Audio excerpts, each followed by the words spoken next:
Hey there, I'm Eternal, and I'm an object show fan that has barely watched any object shows. We have to fix that. Let's play Object Catchup. Hello and welcome into Object Catch-Up, the series where we discuss object show episodes right after watching them. Whether they're new or old, famous or unknown, it doesn't matter. We will get to it all. Now, today's episode is of course with one primary focus: Inanimate Insanity. Inanimate Insanity is actually a series I've currently never covered on the Catch-Up before because it is just a series that I have naturally watched, right? Which makes it complicated. I don't have to rewatch anything of it because it's just already a series that I have watched, basically, right? And that means that, I've currently got nothing to see. But episode 4 of I season 4 is dropping today. As of the time of recording, it's not out yet because what I'm gonna do is I'm gonna do some time manipulation.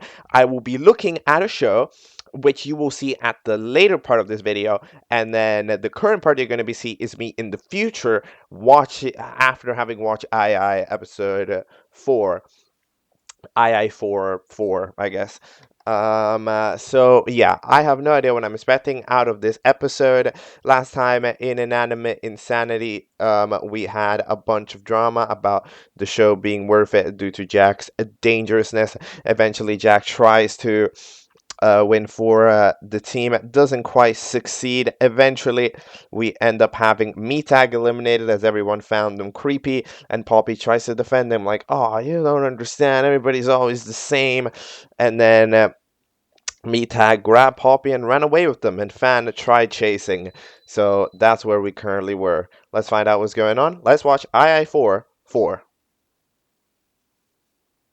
Hello, it's me from the future. So, I have just watched Fan the Flames, II Season 4, Episode 4. And there is a mountain load of things to talk about. Genuinely, one of the most impressive things about these episodes, right, like this, like an II episode of this caliber, or even just stuff like Teapot episodes, is that, like, you can tell sometimes when, like, the league that they're in, it's kind of crazy because it's like this is a 27-minute long video. Okay, I have seen so many, even during the catch up, I've seen so many videos of this, like, level, of this, like, length, but it's just these videos, they're just filled with so much important substance, gags, jokes at the right time, important interactions here, interactions there, like, they're just, we're managing to make half an hour feel like a movie, which is just, it's very impressive. First of all, I do have to, I guess, mildly restate my knowledge of II. I watched every II episode at some point in history.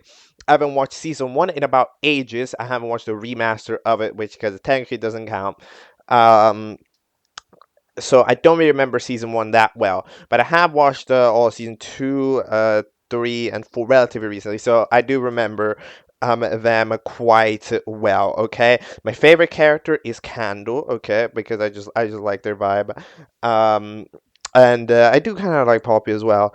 So let's keep it moving, heading into the next into the start, which is where we ended. Metag tried to run away with Poppy to show them something.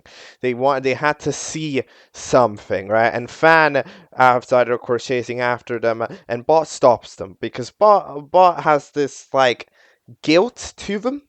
Well, the thing about Bot is that, like, Bot, you can kind of feel it. You can see that, like, they have this guilt within them at the same time because it feels like they are getting hurt, and Boss existence, like, they can help in a way because of their metallicness and their additional abilities and that stuff, and they really want to, they really want to, so they, like, want to be that person that helps them out, right, that, like, doesn't let them get hurt.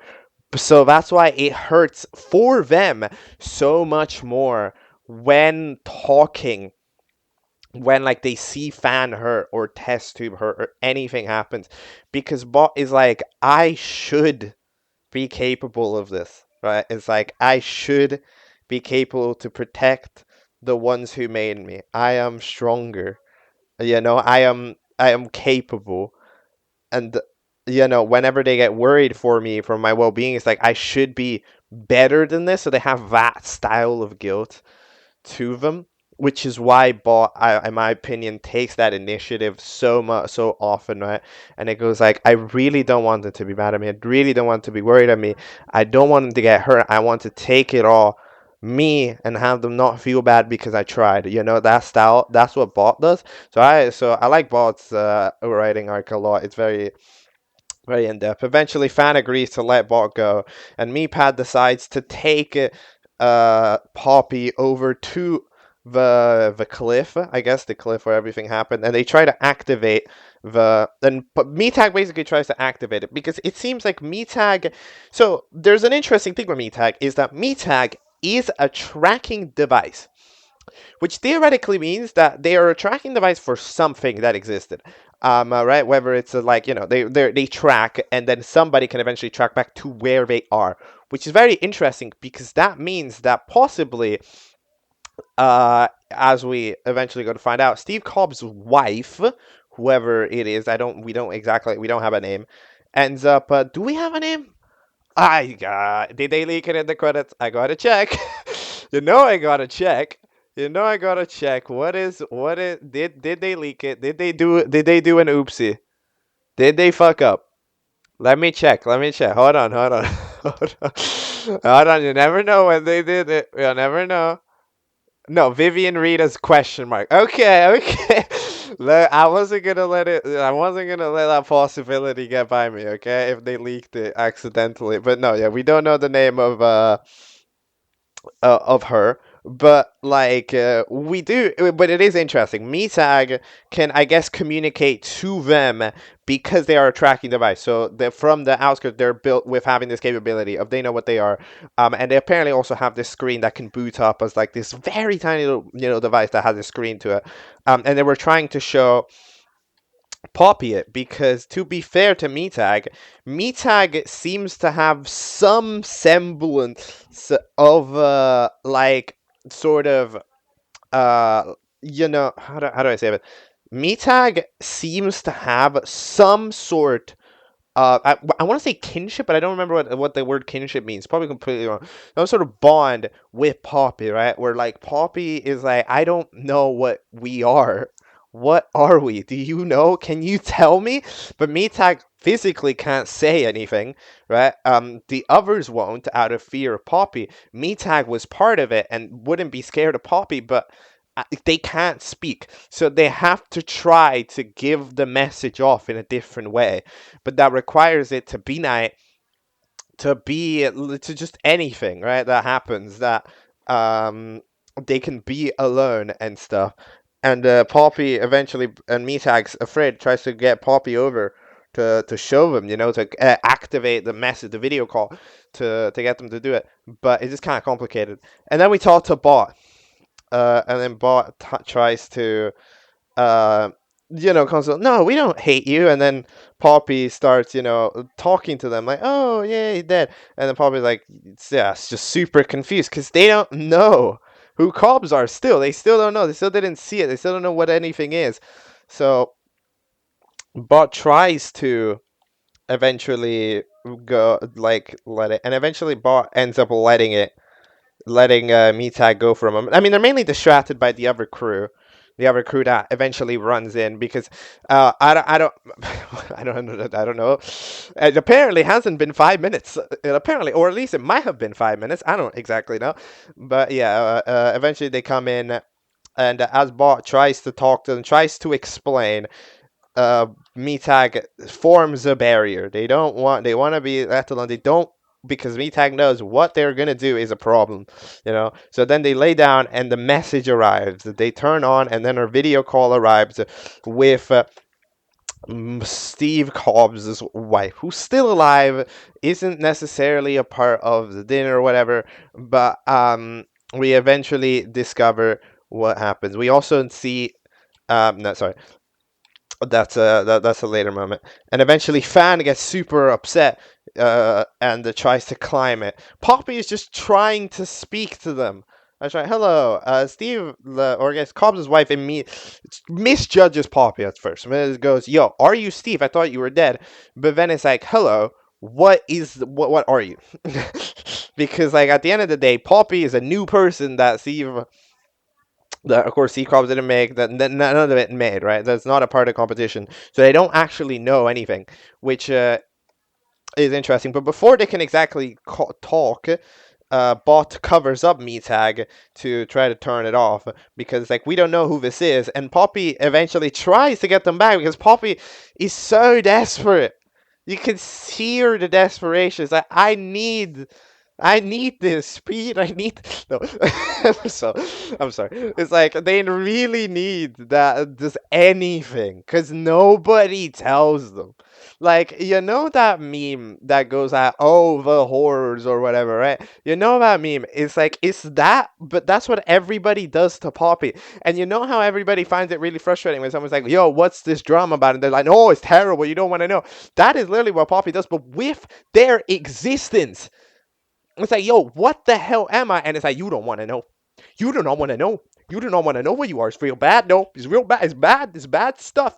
Bad stuff, I promise, but it's bad stuff. Like, debatably, it's like, fun fact, I don't think Poppy knows who the fuck me phone is.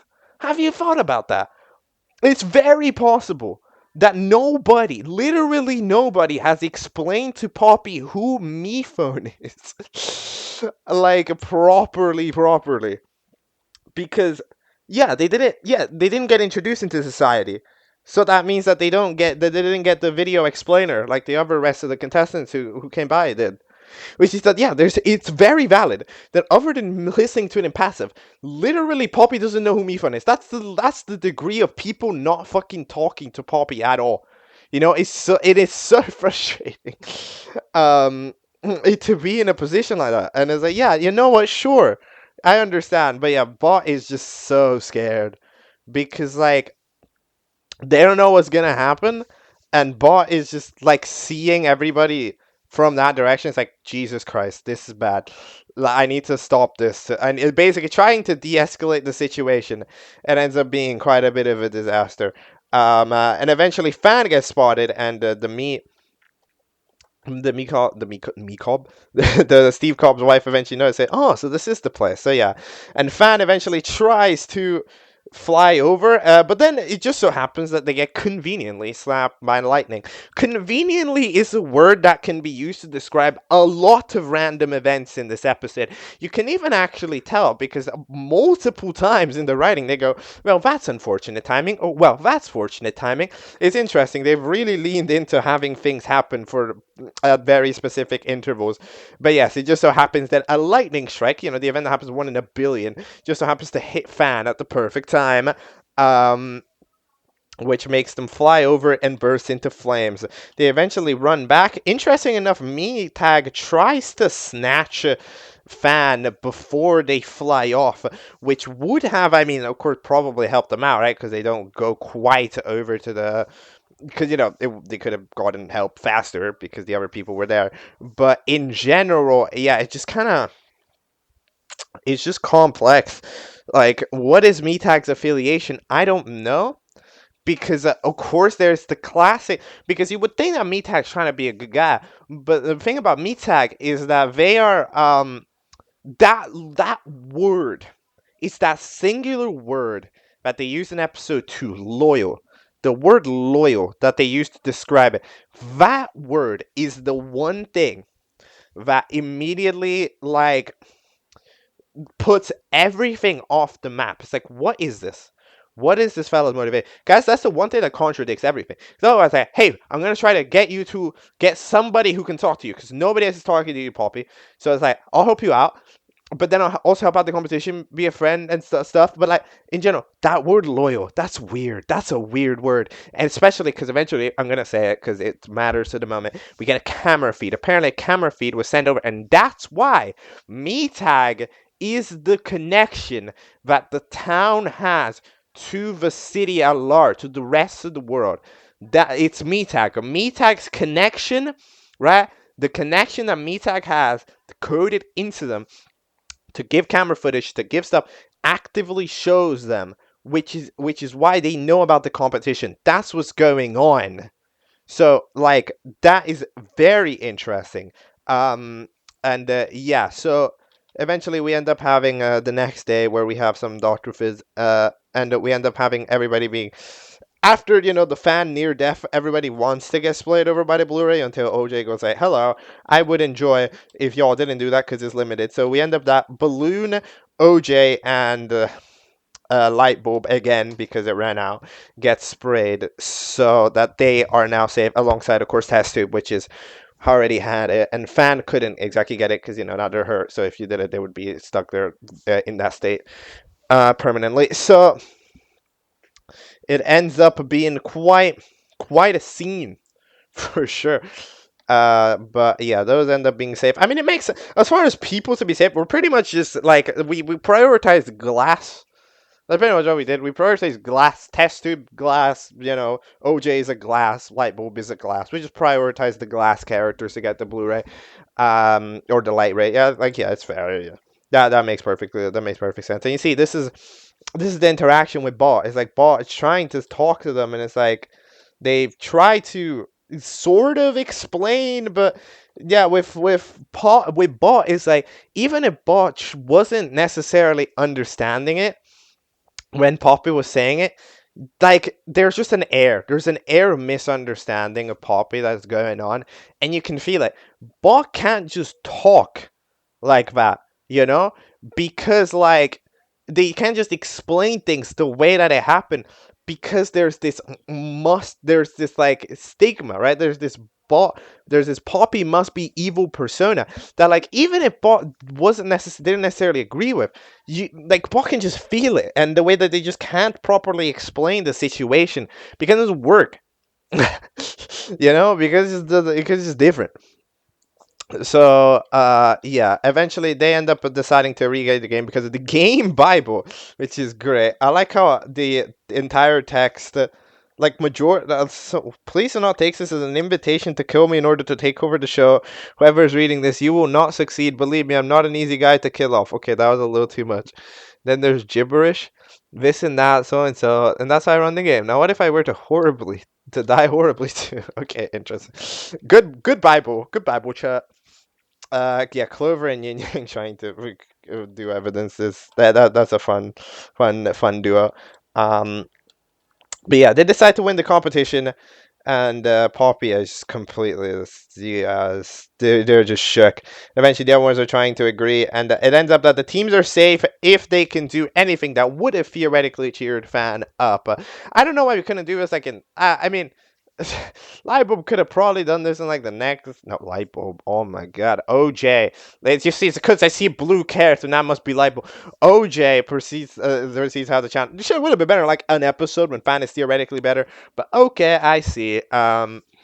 Eventually, the team of Trophy and Box ends up winning the push-up contest against Trophy, and then they decide that the best way is to do a rehabilitation facility, pretty much, like get them buff so that way they will theoretically become stronger, and when they become stronger, they won't be getting hit by lightning.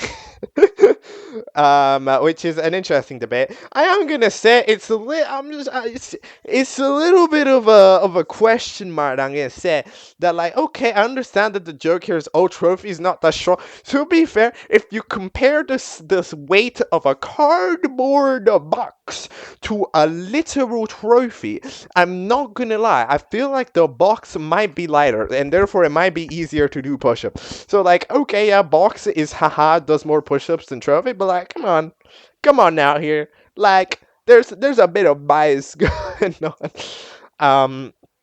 But yeah, eventually they decide to do that. And try some. Life Ring eventually gets invited over after feeling bad because they don't want to do any. They want to do something safe so much that it ends up being a thing. And then eventually the other ones want to host a party. The other team, Tea Kettle, decides to host a party. Microphone is questioning it, being like, "Oh, this is not how you play this game. It's not ruthless enough." It's like, I mean, that reasoning was like a bit weird. It was a bit whack. dare say it was a bit whack. Cause like, okay, yeah, sure, you want to play the game ruthlessly. What the hell are you gonna do? Ruthlessly, haha, fan, you deserve to get hit by lightning. Woo! Like that doesn't work. Like come on. At a certain point, you just gotta be like, okay, chill this out, play nice. This fella nearly died.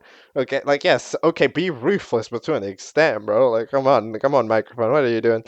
Um, and eventually, Taku ends up having the side plot, side arc with Teddy, because Teddy continues to be extremely just angry in general, right? Teddy is a super short temper. Teddy always, I think, was super short tempered, but I'd have to check the season one remaster because they get screen time in that episode, but I haven't watched it.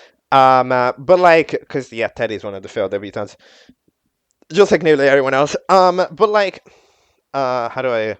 Let's say this. Taco spots it because Taco pretty much does the same thing.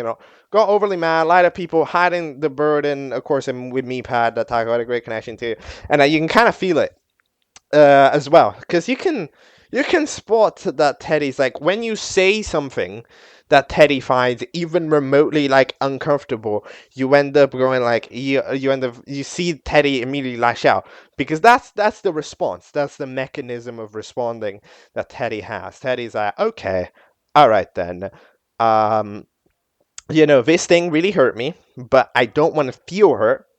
I don't want anyone else to know that I'm hurt.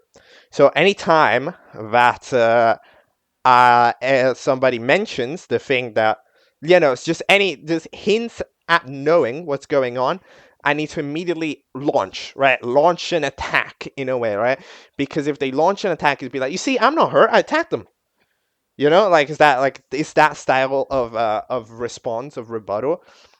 So that's like what happens when people mention Bell and stuff, and you can kind of, and I feel like you can probably feel it seep in a little bit when like um you see later, I think, in the other scene, you see Taco going like, "Hey, we had this memorial for Meepad and everything," and like I think that there is this different thing going on that accidentally hits Teddy, of course, and it's that Belle doesn't get remembered because nobody saw Belle except for her and the other fellow contestants, right? Like of Spiky, Tapey, and I think somebody else ends up like doing. Who the hell? There's somebody else. Hold on.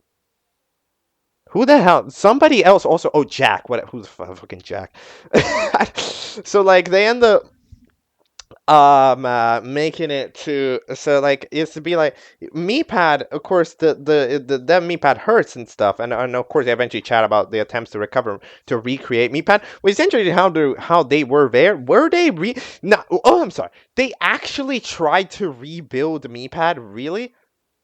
I mean, Tessip's like kind of smart, but you're not Meeple smart. Maybe Poppy knows, because Poppy has that sacred knowledge within them. Which that would be interesting. What? Imagine? Hold on a minute, crazy. Imagine if Poppy could fix Meepad. Whoa. Best timeline. That would be. Yo, that would be fire writing, though. Because Poppy like gains, like has a part of the Cobb's mind to her as well. So she's good with machines. You saw how quickly she fixed a bot. Hold on a minute. Yo, that'd be sick though. Somebody has to fucking tell her that, so, not her, sorry, them, that Meepad exists. But other than that, I mean, that'd be fire though. I ain't gonna lie. I mean, nobody's gonna trust them ever to do that. But if they would ever manage to do it, that would be legendary. That would be the most legendary thing ever. I really hope they do that, even though that's something I came up with on the spot. Um, but yeah, what the hell was I saying? Oh yeah, because it's like, the Meepan Memorial. Well, somebody like Taco would feel sad about it, and the other fellows, like the ones from the mansion and stuff, is like, yeah, they'll feel really sad that Meepan's gone. At least it felt like there was a proper like awareness. It's like, hey, you were gone. We appreciated you for as much as, like we appreciated you for what we could. We gave you the memorials that we could, and like it feels like we have done what we could for you, as much as, you're gone, right? And they don't get to see it, but like at least we did it. So in like the spirit of it, it's correct. But Teddy feels wrong because nobody knows Belle. Nobody knows Belle, so the wrath of having Belle disappear and just be gone from existence is like it is entirely. It just hurts because like she's the only one who carries that burden with her, right? Like Tapey knows, but Tapey was really best friends, right? So like, and they all seem together. So like that's why she feels weird about it because everybody else can really think about like everybody else doesn't seem to be big burned by her, but she is. So like there isn't this global sentiment. So like she just has to carry everybody's sentiment for herself. So yeah, that makes her absolutely lash out. But currently, I mean, it's looking so impossible to fix. Like getting to the moment where like Teddy is actually going to talk about uh Belle to somebody who doesn't know about that just feels like such a far away moment, you know? That just feels like something that isn't gonna happen at any time. But yeah. Anyways, now we have the very important moment. So the television. So Candle and that team, the Circumspect team, if I'm not mistaken, ends up deciding to flip through the TV channel. So there's a cooking channel which is hosted by Steve Cobbs' wife. They don't know this because they weren't there. They weren't the ones who were there. And well, I just dropped the thing I was holding because I fidget. Anyways, I guess a new lore about me. I fidget. Did you know? But anyways, what I was saying is that like basically Steve Cobbs' wife, right? They don't exactly know about that because I think that team was pretty much the only one who was literally completely not present. So they end up saying, "Yo, this person just so happens to look extremely similar to Steve Cobbs, you know, as like a Cobbs person, but like more of them can exist than just Steve Cobbs, so it's not that important, you know." That's pretty much it. It's like oh, yo, another phone because it's a not me phone, you know, like and not be correlated. So yeah, that makes sense. Then they end up going to the news, which ends up saying this disturbing footage was um captured by none other than Metag, presumably, because they get to see it, but eventually Cammy took the freaking light away. And then they try to keep watching the news channel after the weather, but yeah, I mean, the forecast isn't gonna, they're not gonna repeat the news, which is unfortunate. I mean, look, yet again, it's another conveniently timing that they just happen to flick on the channel at exactly the time the news is playing, the news about the Inanimate Insanity, because it's not playing on loop, so it's that they just so happen to be very lucky a lot of the time. This is a thing that happens with, like, I am gonna say it. I'm gonna say it. Maybe II writing is currently leaning a bit too hard in being convenient. Just gonna say it. Things are happening sometimes a little bit too conveniently for his own good, you know? Flick the news on them talking about II once, sure. Flick the news on it a second time at the perfect timing, fuck off, that's not happening. It's like if in two episodes somebody gets hit by lightning again, like stop. That's not a thing that can happen, you know? But anyways, but then the heavy metal pop stars are the team with Poppy on it, ends up trying to debate until Lightbulb decides, yo, let's host the show because fan would have liked it and we would have leaned into the team name and stuff. And then Poppy ends up being all mad at Paper because Paper's like, yo, how could you do this? But eventually they end up agreeing to do the performance. Poppy ends up getting along with Tapey. Hey, we can help it out because, you know, Tapey and Poppy spoke a little bit. So then they end up setting up the show, especially because Paper had the little thing that they were doing. Starfruit is a singer and Jack also exists. Oh yeah, pencil cameo. Yes. Oh, I forgot about the pencil cameo. Let's go. Okay, I'm so happy about this. I'm so happy that it wasn't a one time. I'm really glad because look, if Pencil is just gonna, because I remember this when I was in episode 1 and like it was like Pencil cameo and it was like, okay, hold on, Pencil just a character here now, like you can't just cameo this character and have them leave. That's not a thing. You can't do that. No, you Pencil has to be a recurring character. Pencil's a recurring character. Let's fucking go. Okay, that's really funny. I like they have community service. Why were they jailed? What the fuck? I love that. That's so funny. To just have as a gag. I remember when episode 1 was released, like I was genuinely wondering, like, could Pencil actually be in the II cast? Like I was wondering for a moment, like could Pencil genuinely be a part of the II season 4 cast? Because Nico isn't. So like you could have had that possibility, right? But nope, we it's not is not a thing. But eventually, yeah, they're testing out the various features. Blueberry ends up just being, of course, nonchalantly strong, the classic Blueberry thing. And then eventually, Box for some reason lets go of the harness, remembering something until they lash onto it at the final second and decide that they need some space, and then they end up leaving. Eventually, later on, we end up having who the fuck? No, Life Ring. Life Ring ends up coming back to them because yeah, Life Ring ends up being like they are literally supposed to be a life-saving device, but so far they have had zero capabilities of life-saving. You know, lives have actively been put into hurt a lot of the time. So Life Ring, you can kind of tell, like you see how like Life Ring was suggesting to not do the strength training because it was like, yo, this could be dangerous and it could be bad, right? That was like what they were suggesting. It's like, yeah, that's true. That's true. You know what? That's perfectly fair. From Life Ring's perspective, I would also be scared about that. You know, because it's just like I'm supposed to be that person, you know. So they also feel it, and eventually they talk to Box about, hey, Box, look, you don't want to talk about it, but like you can draw about it. So I guess we're gonna be getting Box event art in the future episodes. But it's gonna be cool. Yeah, it'll be interesting. Box is like a couple of things going on, of course, with Trophy and stuff, but on average, not too many people know about like the inner workings of how the hell Box even is, but they just kind of go along with it. They go like, okay, yeah, sure. I mean, this is what's happening. So, yeah.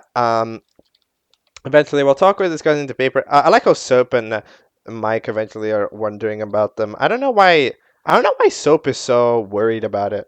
I don't know why Soap's so worried about Taka being chubby with Teddy. Like that's a weird concern.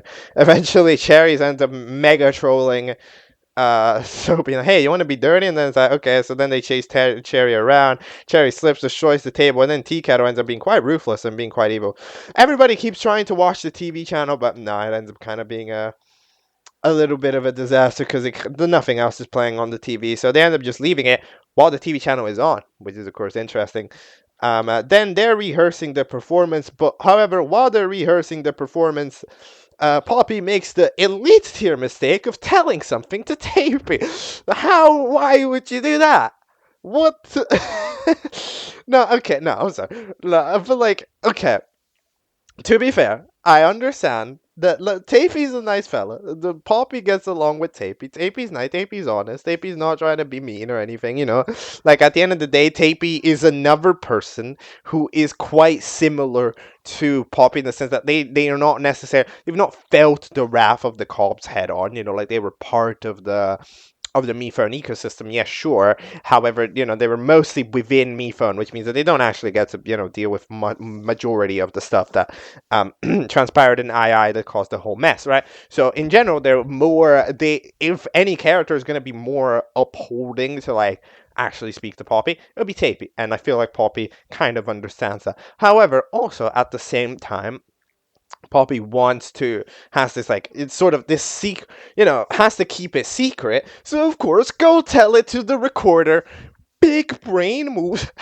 No, yeah, I mean it's kind of tough, but yeah, eventually Tapey obviously records it as part of the tape, while Poppy's talking, and eventually we end up by getting Lightbulb. Lightbulb always in her freaking Omega way. He tries to somehow always convince everyone. Lightbulb is a master convincer. I'm telling you, Lightbulb is masterful at convincing people in just her unique way. Like you gotta, oh, I'm evil paper, and then with Starfruit, oh, you'll get back to the big leagues. Don't worry about the guap. Like you know, like you're just like with with Lightbulb's way of speaking, he just convinces everybody, and I always found that quite interesting. I mean, Paper is like half convinced, but yeah, it's just interesting. OJ tries to talk to Metag, but yeah, it's kind of complicated because it's just a bit difficult. I will say that there's a Taco was here plus Mike, which is interesting. Why were they in the time corner? What were they doing? No. But like they're Was that there? I feel like this section of the map has been here for quite a while. The map, what the fuck? Let's say like it's a video game. But yeah, Metag just kind of immediately walls off OJ, as in like Metag cannot talk to you anyways. Like it's just if Metag could speak, I'm sure they'd say something. I'm sure they would explain. Hey, I do this thing is I would but but they can't do that because like they literally can't. So the only thing that to be fair, the only thing that would happen in that situation is Metag would have to sit there and like just wait for OG to be like, hey, it's not good to steal people and whatever. But it's like that's not what was happening. So it's like yeah, it's just complicated. So I kind of agree with Metag on this one. Yeah, fucking wall them off. It doesn't work. So yeah, it kind of ends up being a little bit complicated, and then we end up judging the challenges. Interesting. I love the trophy reasoning for why to have a gym. Okay, yes, he wouldn't have. He would not handle, regardless how strong he is, if he got struck by lightning as GG. Fair point. However, trophy also gives the very randomly fair point of, okay, if he climbed faster, he would have had the convo faster, which means it would have flown faster, and the lightning would have barely missed. That is a very interesting debate to have, whether that's true, because if you're stronger, you would climb faster. But at the same time, imagine it would also work in the opposite direction. If Fan was weaker and took longer to climb, then that would also mean that the lightning strike would miss. Yes, it's true. If Fan was stronger, that would happen earlier, so the lightning strike wouldn't hit. But same thing applies in both directions. I think it's kind of wrong. It's kind of wrong to say it like that. But look, you know what? It's a fair enough point to get them a trophy, which means that we end up getting some that the team Teddy ends up eventually inventing it to because the restaurant is destroyed. They invent a rage room, just literally destroy everything. Okay, so it ends up being like, you know what? Sure, uh, somehow they're safe by just luck of the situation.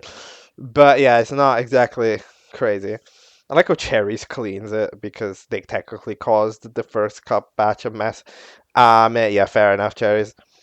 Then we have Team Circumspect, which what they just let Cammy, yeah.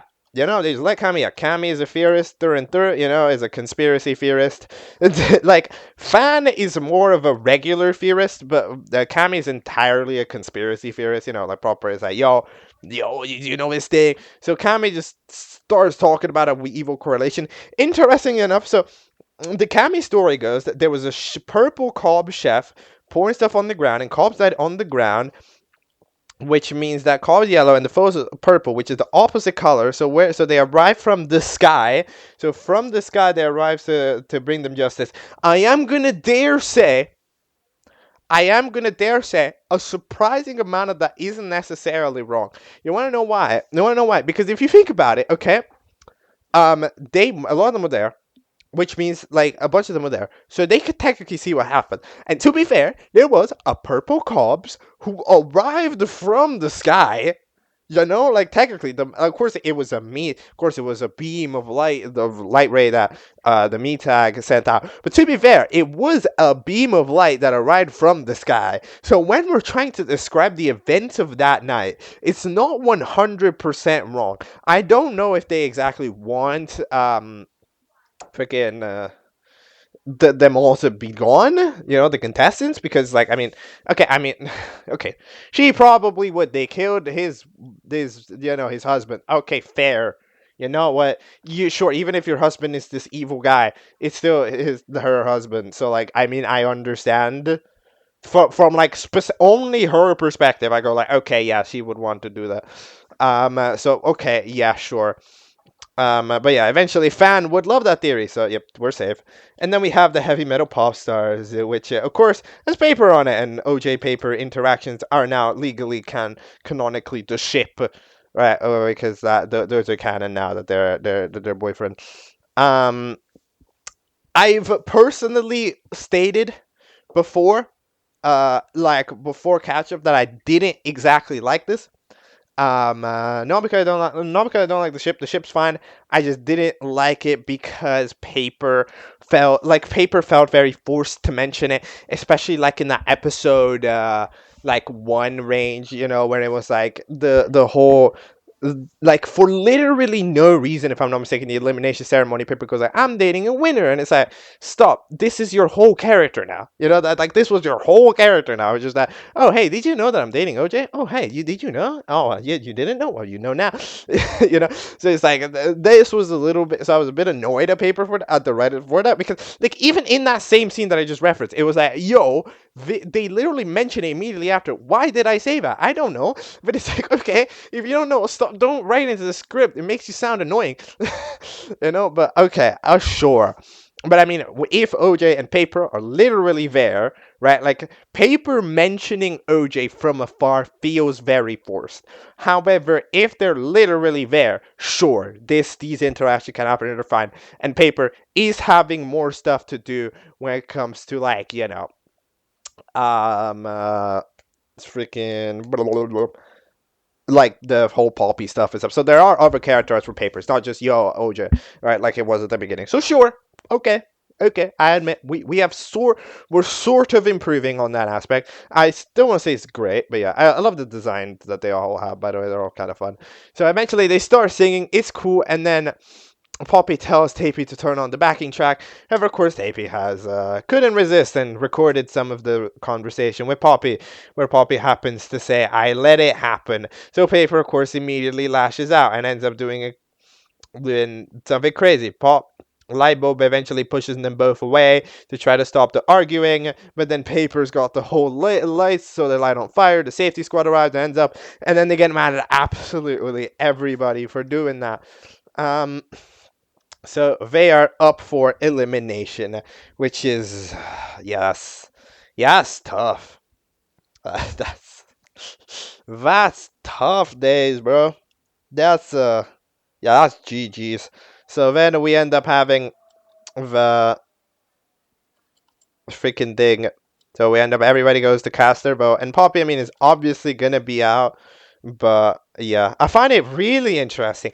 Poppy's just miserable. Poppy's miserable. You can see from how they walk, like their side angle. It's like it's so like this over. Like it's GG. Like it's misery. I could not even, like, genuinely, I don't, from this moment on, I refuse to believe that Poppy will be happy ever again. Like, it's nothing. Nothing works. They can't say anything to anyone. They will get backstabbed.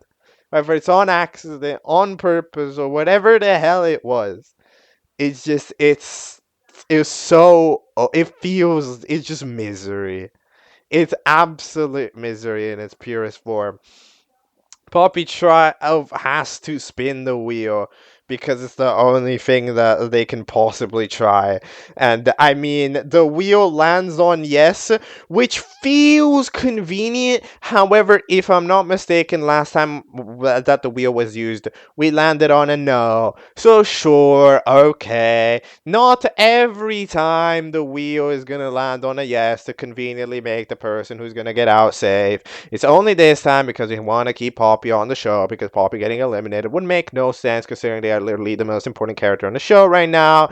I understand it is a little bit of convenient writing that the 33% odds did in fact happen, especially because so many other things in this episode, like a lightning strike that has a 0.1% chance of happening, or the TV that probably has around that same percent chance of happening if you think about how many hours are in a day and all that stuff. Like, yes, it does strike me as convenient time, or the light turning on at the perfect time, and then saying that's convenient time, and then Cammy turning it off specifically when they're going to say the name of who the hell recorded the footage. That's also convenient time. Convenient timing, am I right, gamer? But like, sure, I'll allow it, because it just makes too little sense for Poppy to get eliminated in terms of like lore. I mean, it makes perfect sense in universe. Everybody hates Poppy, but it makes no sense in terms of the show, right? So yeah, they end up being safe, and that means that the paper vote doesn't count because it's written by the freaking thing, because it's written, by Poppy, which means it doesn't count. So that's interesting. Then eventually we end up having the eliminated contestant, which is a light bulb. Somebody voted light bulb, which is certainly interesting, isn't it? My prediction on who voted light bulb. Okay, so who would vote light bulb? It's okay. Paper voted for Poppy, sure. Starfruit doesn't care. That's the okay. The thing about Starfruit is that Starfruit doesn't exactly care that much about the situation, but at the same time, they like Lightbulb, so they wouldn't necessarily, so they wouldn't ever vote against Lightbulb. So, like, yeah, Poppy obviously couldn't, their vote doesn't count. So, okay. And then Lightbulb won't vote for Lightbulb, which means the vote must arrive from Tapey, which means that Tapey is honest. Let's fucking go! Tapey believers in the chat. Tapey is actually nice. OMG, Tapey understood and wasn't evil. Like, it was actually an accident. Let's go. Because you never know. I mean, it sounded like an accident for sure. But, you could never be too sure with these characters. But yeah, Taffy did in fact vote Lightbulb, and we saw that, in the other episode, Tappy, which is very confused by Lightbulb as a person in the way that they spoke in riddles, Tappy said. So he's just like, yeah, sure, eliminate Lightbulb. And also, yes, this is a extremely predictable elimination in terms of the show, because, like, yeah, I mean, it's Lightbulb joins in as a fan favorite, to have some fan favorite representation in the show. However, it's also like, bruh, you're not gonna have Lightbulb be another contender for a season. Like, you're just not. Lightbulb was such an important character and was such a vital part of season 2 that it's like that arc has just ended. Like, we don't need more Lightbulb, to be honest. Like, because that ship has sailed. Lightbulb is fun to watch for sure, but in terms of like actual progression to the story, Lightbulb isn't gonna give too much of it. Lightbulb, you can kind of tell by how Lightbulb was acting. Lightbulb kind of randomly came in and interjected on random arcs, but they never had one themselves, right? So, like, yeah, there just wasn't too much to really say with Lightbulb. But yeah, they get eliminated. Which, some people got to be early boost and getting in some fan favorite contenders that eventually get eliminated early because they don't need to be here. Yeah, that makes perfect sense. And Libel is exactly like that. And maybe some of the other fellas, like the taco and the microphone, feel like those characters that feel like they could get eliminated. However, they get rejuvenated a little bit with new arcs. Those fellas, right? Because like yes, they were in a massive arc, massive part of season 2, but at the same time, it is super different situation for them now, right? Because of the way that microphone has learned and Taco has learned, right? And Taco was, so in general, those I feel like are more valid. But anyways, yeah, OJ, no favoritism towards Paper at all, but yeah, Poppy is one of us now, and we're all that we have. Poppy just yet again walking hours into the forest, I think. Right? Yeah, you're just walking hours into the forest. I wonder if you're reaching the hill again. I don't like that look. What is this look? I don't know. Poppy gave a weird look. I'm not even gonna lie, a suspicious look from Poppy there. I'm not gonna lie, it's that. And I mean, Poppy might just be looking at Paper, being like, "You are you are the reason why I'm miserable." Which partially yes, because Paper is the most extravagant one of them all. And eventually, in the final scene, this dish was one of Steve's favorite. I really do miss him. So yeah, we got confirmation. Like, it's gotta be Steve Cobbs' wife. But like, it just has to be. She apparently ran a cooking show, and then we got one of the new episodes, which is interesting. But yeah, I mean, look, I really, in a way, in a very weird way, I don't want her to be evil. She's obviously is. She's obviously gonna be some antagonistic style character. But like, what if she wasn't? What if she was just like a girl? What if she was like normal? What if you could actually conversate to her without like causing a mess? Like, no, go kill them all because Steve Cobbs died. Like, I really wanted to be the kid. It's not. It's so not. She's so evil, I'm sure. But like, It'd be so cool if it was actually possible. I need the Poppy. Poppy, please get me tag and do anything. Poppy, I need to see that interaction. Come on, bro. But yeah, anyways, eventually test tube goes over to Fan, who's in a very bad state, but at least there's vitals. Very 3D hand animation, by the way. That's a that's a cool one. I'm not even gonna lie. Bot hears it from the outskirts, and it's just very sad again because yeah, you see, it's that sigh of like, damn it. Yeah, no, it's just that sigh of damn it because they just it's on them. It's like it's not on them, but it feels like it's on them in a way where they just feel miserable. That's why Bot feels miserable.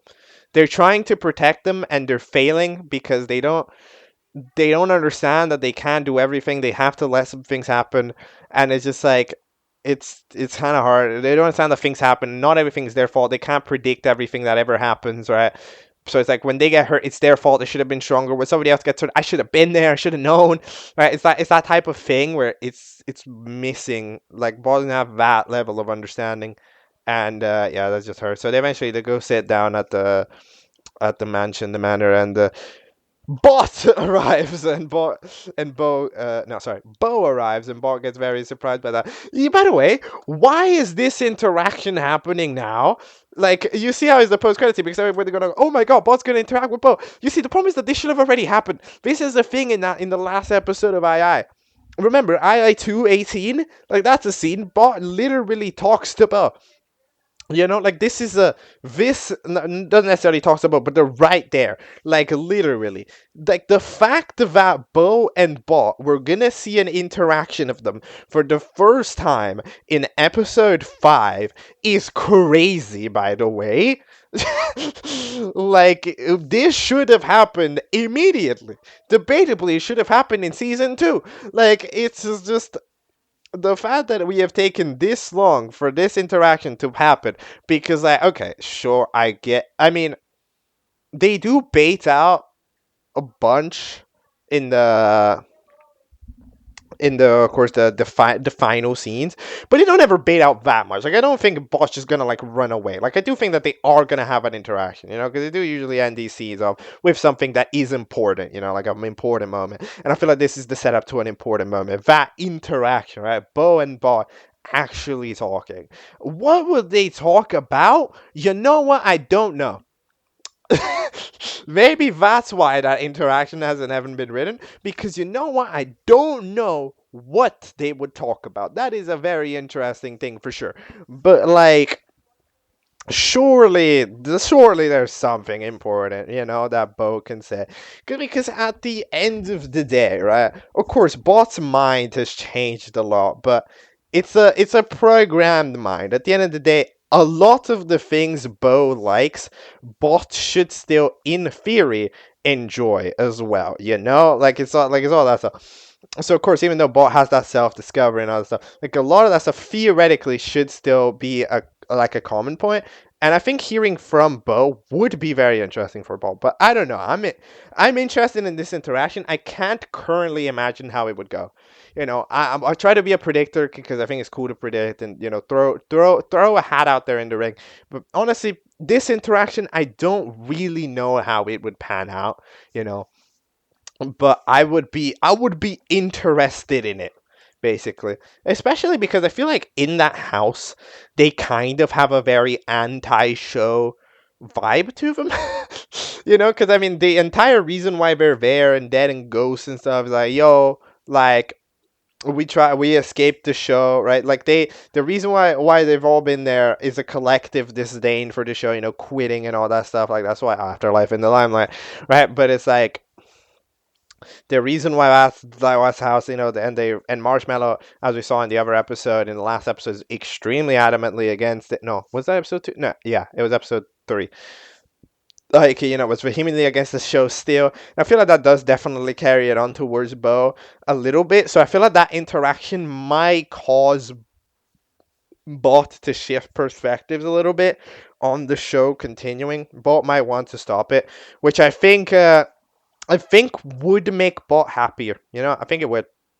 in a way, I think it would. Bot is so worried about everybody's safety, and everybody is, and you can kind of tell when they're just there. You know, like when they announced the challenge and Bot was sitting there in front, what an elimination ceremony, any of that stuff.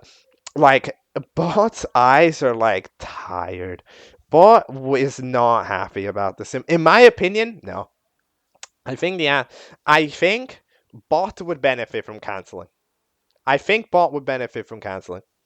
That's my opinion. I think in the way that Bot's currently acting, I feel like they would much rather quit. And I feel like having that bow perspective, right, of the show like being bad, and a bad mindset for them, because at the end of the day, Bot knows, but like not too much, right? So Bot hasn't heard that perspective in the way that Fan has. So I think that could maybe push Bot over the edge in wanting the show council, trying to convince Test or whatever. Because like but it's gonna be super difficult because they wouldn't ever want to quit. They wouldn't ever want to quit. That's not like the idea.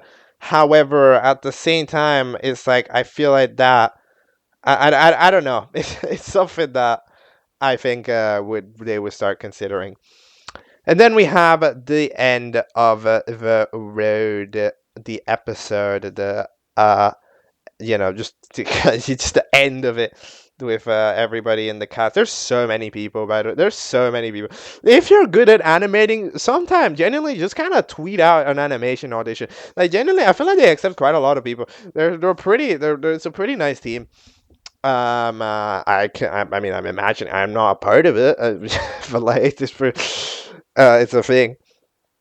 But either way, yeah, that's episode 4. I'm an enjoyer of it. Absolutely. I like where II is going. A lot of people think that II fell off. To be honest, especially when season 4 happened, and I was like, oh, this is forced, I need to continue. Okay, I'm sorry. So, like, one of the things that tried me the weirdest is that, oh, II shouldn't have continued. Wait, what? You want them to just quit their job? Like, I feel like that's a very weird opinion that people have sometimes. It's like, no, what, you wanted to quit their job? Why? Like, I'd maybe understand if but like they could make a show with an entire new cast or whatever. Like okay, and they could make a show without the competition. But it's like at the end of the day, like in a way, it's the lore, the plotline makes sense. No, like yeah, sure, they need to live without the competition, but like at the same time, it's just they've always been in a competition, and the same as some characters don't mind just chilling in a house forever, like Bo, right, and Marshmallow, but some have always needed to live, and it has let them grow, and it has been, so like in a way, I understand why season 4 is the way that it is.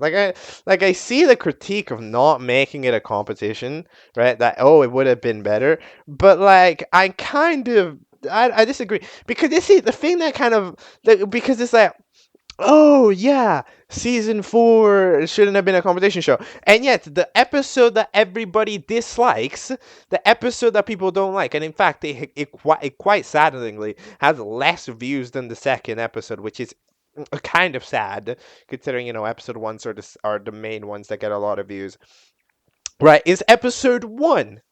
Episode 1 is the one that so many people don't enjoy, when it's like it's a thing that has always when it's the one episode that's non-competition. So would you guys really like a non-competition? I'm kind of doubting. Would you guys really like a non-competition when the episode you guys didn't like is the one episode that's non-competition about them rebuilding society? Like you wanted to be the show about rebuilding society when you guys don't build society. But when they do the episode where they build society, you don't like it. Like it's just kind of weird. It's just kind of weird.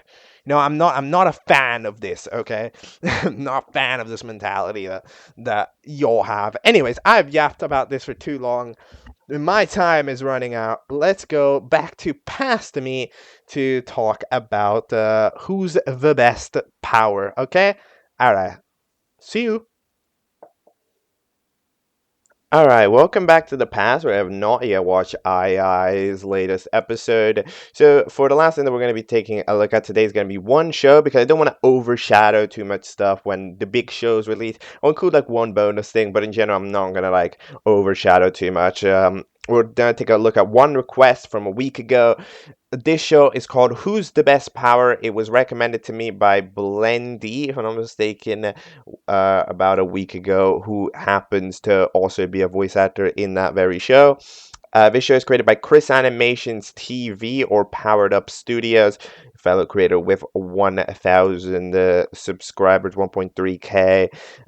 There is a previous a season 0 that apparently, and a 2019 version, who apparently neither are canon, I think. So we're just gonna go with Who's the Best Power season 1. Because that's the first season apparently. So I don't think the necessity of the old stuff is gonna be needed to watch it. It has 3 episodes. We're gonna watch them, starting with Triple Tower Tantrum. I already see a bunch of Mario power-ups in these thumbnails. Maybe that's gonna be the theme. Power-ups. I don't know. We're gonna have to see. Episode 1, Triple Tower Tantrum. Let's go. Hello, I have just watched WTBP 1 Triple Tower Tantrum TTT. Okay, so we have a show where our cast and our style, I guess, is based off various power-ups and items from the Super Mario games, alright? Which, of course, makes for the very interesting debate because those items, there's a baseline for a character there already, so, it's time to use a little bit of Mario knowledge here for me to judge these characters a little bit, because I do think that it's a little bit weird. Um, the whole system. There's a lot of creative liberties being played. For example, Mushroom is the host, or Mushy as it's called, even though Mushroom is debatably one of the worst powers between them all, right? So you see, that's a little bit of an interesting decision. Then we've also got the big old debate, should the power-ups be capable of using their abilities, right? Like that kind of thing. Like, for example, if you're a fire flower, can you shoot fireballs? Is that one of the capabilities that the fire flower character has? Maybe we see that. We don't see fire flower ever do that. However, we do see, for example, Acorn actually use the Acorn suit, that is awarded to them as a power up. So it depends. It seems like some characters seem to have their power and some others seem to not at the same time. So let's get our teams here. Let me see what we're gonna be doing. Ultra Mushroom gets extremely split. Gets to be interrupted by people just trying to form teams. So there's Team Shut, alright, which has coin. Not a power up, but it is an item, so sure. One up Big M, which I'm not gonna lie, I don't recognize that power. It's not a Mega Mushroom, right? A Mega Mushroom is an orange. What is a Mega Mushroom? Mega Mushroom. Oh no, it is no, but it's not a Mega Mushroom. I don't know. It's like a Mega Mushroom, but not as big. um, to be honest, I don't know what power up that game's from. Kara, if I'm not mistaken, is Mario Bros. 2, right? That's the thing in Mario Bros. 2 is you throw it. And then there's on and off as different characters. Not gonna lie, I think it's a little bit of a of a lost opportunity. You know me, I love characters that are multiple characters. So I think having the opportunity of having an on-off block as one character, and then every time they get hit, it switches from on to off, and then it's like a whole new person there for that segment of the challenge, and then you can have one of them be dumb or one of them be smart, or one of them be to have them have different personalities. That would have been an excellent character, I'm just saying. Especially because an on-off block is one block, the on block isn't always on, so it could be able to turn off, and the off block should be able to turn on. So having them two, and neither of them are items. You can't hold on to an on or an off block. So out of the characters, I definitely think that's the weirdest one, because it's just not an item, So yeah, it's interesting. We also got a couple of other characters, like Star, for example. How does Star work? Star usually just bounces around, but we can see Star flying a couple of times. And also Star is that type of character where, the thing about a Star is that every time you touch it, so when you have a star power up, they immediately get hit or die, right? So that's the type of thing that's interesting. You see, there's all this stuff that happens, and these things to think about. Same thing goes with the poison mushroom. If you touch a poison mushroom, do you die? I don't know. It's these debates that happen. But yeah, eventually we have our challenge, which is 3 towers. Each one of them has lamps, so it's like not King of the Hill. What the hell is it called? It's Capture the Flag, basically. Yeah, it's Capture the Flag. Each one has a tower. Everyone has a lamp at the top, and the team that has all the lamps at the end of it wins. So they're all fighting and doing their stuff. Eventually, is that I forgot what the bell power up did. Actually, now that I think about it, what wasn't the bell like the cat suit, right? Like the cat bell, I think. But eventually, yeah, we end up having the challenge. A couple people do debatings and stuff on what to do. As it goes with these challenges, we end up having a little bit of a back and forth. We have some interesting things as usual, as I said. Certain characters flying. Hammer being a building character. The hammer suit. I think that's. I mean, I know that it's a Mario Maker. Is that an original Mario Maker thing? I don't know. But same thing goes for like those characters that fly. Like for example, like the Super Leaf. Again, would those characters be OP? Like it's interesting. Apparently not, because we've seen that. Okay, well, sure, a Super Leaf or a P-Wing can fly. They're not necessarily immune to getting hit, to dying. To all that stuff. So yeah, I do think that it would have been an interesting concept if we genuinely just had like a OP characters in the show. Like Star is because like you could have an interesting duo going on where like if imagine like the P Wing, the Super Leaf, the Star, like all of these like just characters that are so overpoweringly strong, and everybody else is trying to keep up with using their own tactics. Like it would have been interesting, but we've sort of obviously neutralized the playing field. Also, what the hell is a boo mushroom? A boo mushroom? Is that a thing? Is that a thing that exists? Is that an item in the Mario? Because I don't boo mushroom. Oh, it is a boo mushroom. Oh yeah, it's in Galaxy. Yes. Oh my god, I forgot. Yeah, you turn into a boo. Oh, that is a thing. Okay, never mind. I'm just bad. I'm just washed. I'm just washed. I forgot about the boo mushroom. Okay, never mind. They look different, okay, in the show, all right? But yeah, eventually they're off debating. They're off having some cool fight scenes. There's a lot of really swag camera angles. I'm not gonna lie. A lot of diagonal shots, a lot of runnings, which is always a little bit difficult to do with these shows. So I always appreciate when they happen, when they exist. And then yeah, we end up seeing that purple mushroom, when they're bothered, they will be very strong. So all right, we see that Stuck is sort of relying a little bit on other people, throwing them and stuff. We have some characters, but eventually at the end of the challenge, we end up not really having we end up having a relatively anticlimactic ending because it just turns out that Mini Mushroom, which wasn't present for nearly the entirety of the challenge, like we didn't see them at all during the challenge, just seemed that while everybody was scrappling, Mini Mushroom just came in and took all of the items. So fair enough. That's a Mini Mushroom using the Mini Mushroom to their advantage, which is pretty solid. And that means that the other teams are up for elimination. We have a double elimination, which I'm gonna say I was mildly surprised by, if when you consider that there's only 18 contestants in the show, which would make like what, 7 episodes? Wait, how many would that make? So it's a double elimination, right? So yeah, if there's 6 per team, that would be 18. So then you have 18. Yeah, you have 9 episodes with double eliminations, roughly 9 to 10, which I'm surprised because it's not actually that high. Usually I feel like shows aim for like 15. So I feel like on one single elimination does actually surprise. It's not bad to do double elimination, not at all. But I think it's interesting how we're doing a double elimination. Of course, there's always the possibility that like the first 3 episodes are double them, and then it switches, right? Like eventually when you get final 10 and it's single them, like that type of stuff.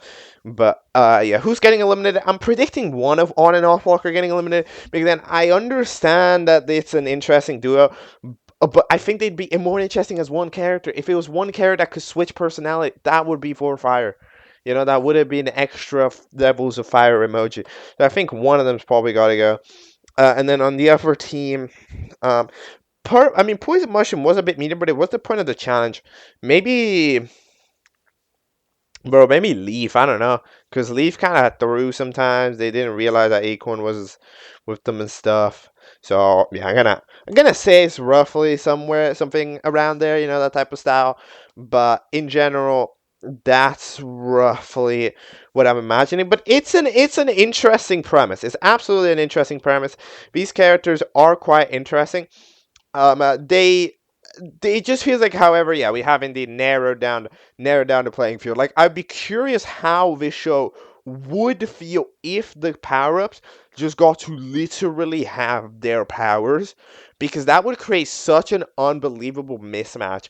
But you could do interesting things, like a character like Star being ultra powerful to being ultra powerful, so you can't, so like there's certain characters where you can't touch them. There's certain characters that however are invincible as a return, right? Like a P-wing, but also fly, right? And stuff like Boo Mushroom. I don't even know if they could grab a lamp. That was one of the things that I was thinking, right? Like can't they grab it? You're a Boo, right? So that's an interesting character that can like turn uh invisible on command, right? Some character like a beamer, like a one up. A one up gives you an extra life, so they maybe can't. So they maybe like get revived automatically. If they're dead, they're not. They need to die twice or something. That style of character. Like you can do a lot of interesting things if the characters just directly had their powers.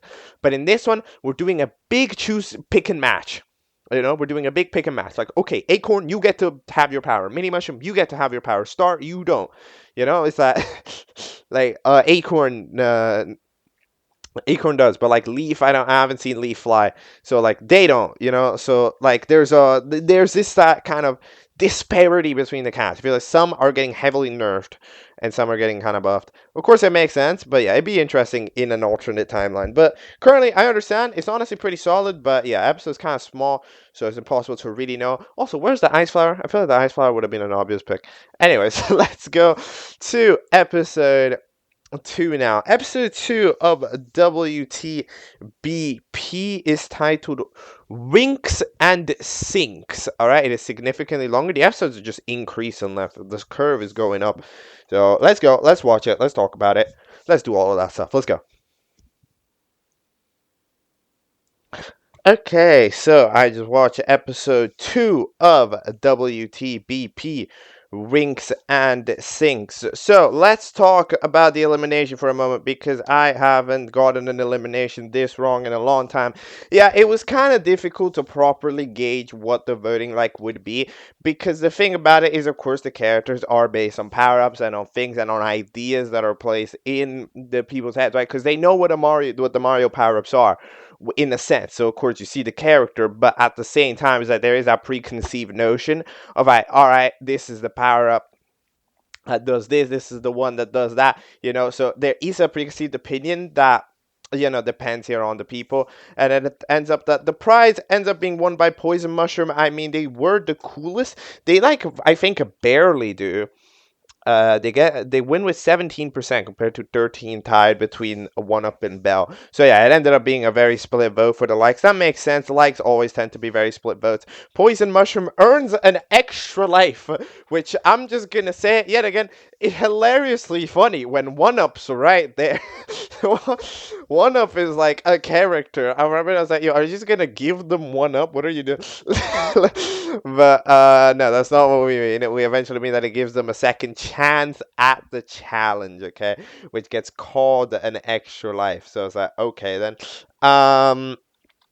And then our eliminated contestant, after reading off some comments, which you can probably have done in the forum, end up having a Coin eliminated with 16 votes. 16 votes compared to the 13 between everyone else. Also an evened out. This makes sense in my opinion, because Coin is, not only did they not do much in the challenge, they're just a boring idea, right? And I feel like this is one of the things that this show has the going for it, is that it's a show that we're like, it's an interesting concept. It's a concept that gives you ideas, like you see a fire flower character and you go, what would they do? How would they act? Like you can directly see it. But with a coin, it's just like, that's just a coin. Like, who cares about a coin, right? Like, there's so much of that stuff where that, what?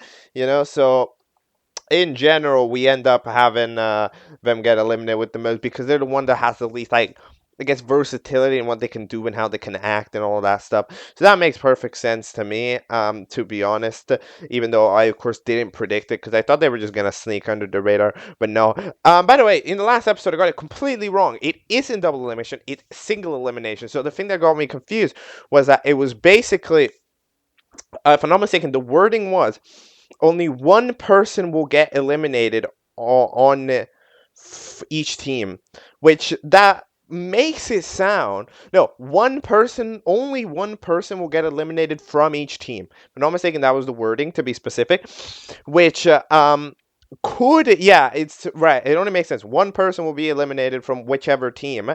However, the way that they say from each team implies that only one person will be eliminated on each team, like, you understand, which would make a double elimination. So the wording, I think, wasn't exactly correct. Like, it maybe wasn't wrong, but it was kind of just like not special. It was a bit misleading. All right, so I got it wrong. We're doing single elim, and now from this challenge onwards, we do one team up for elimination as well, which I think is better. It gets the votes more condensed in a pile of six, because we saw how in this voting screen for both the likes and the dislikes, it ended up being a very even playing field, right? So yeah, they end up being having more decisions. We have the intro. By the way, I didn't talk about the intro last time. The intro is kind of slow, but it's kind of good. I like it. I vibe with it. Honestly, I don't mind me a long intro when we're talking about a full length show. To be honest, like, if an intro is like a minute long, it's like, yo, all right, sure, we go for it. I don't know how long is this intro, because it does feel long. The intro starts at 4:27, and then it keeps going until 5:07. Yeah, it's a 40-second long intro, which is it's like 40, 45. So yeah, I mean, it's definitely on the longer set of intros for sure, but I enjoy it as well, though. The song's a bit slow, so we'll take it. Then we have our challenge, which is an ice rink. So hockey puck is going to be bouncing all around. If you get hit by it, it ends up that you will be eliminated and teleported to a glass box. Don't fall, don't get hit, and for a flying contestant, if you simply hover above it, you'll be eliminated as well. Okay, sure. So, we have this situation here, and this is the main pet peeve that I have for challenge. It feels like, what are these people's powers? I feel like we need to settle this down. All right, like, we need a settling here. What can these people do? Because in this entire challenge, I was like, hold on, can you do this? Can you do that? No, yes, but also no. So it's like Fire Flower, for example, we have discovered, yes, they can use the Fire Flower, and they used it quite a lot, and they do quite a lot of stuff. Okay, cool, they can do that. We also discovered that the Boom Mushroom can possess stuff, like I think they could in Mario Galaxy, right? They can possess paintings or whatever, right? So, like, was that a different game? That's like a Zelda game. Whatever. You can, like, do stuff.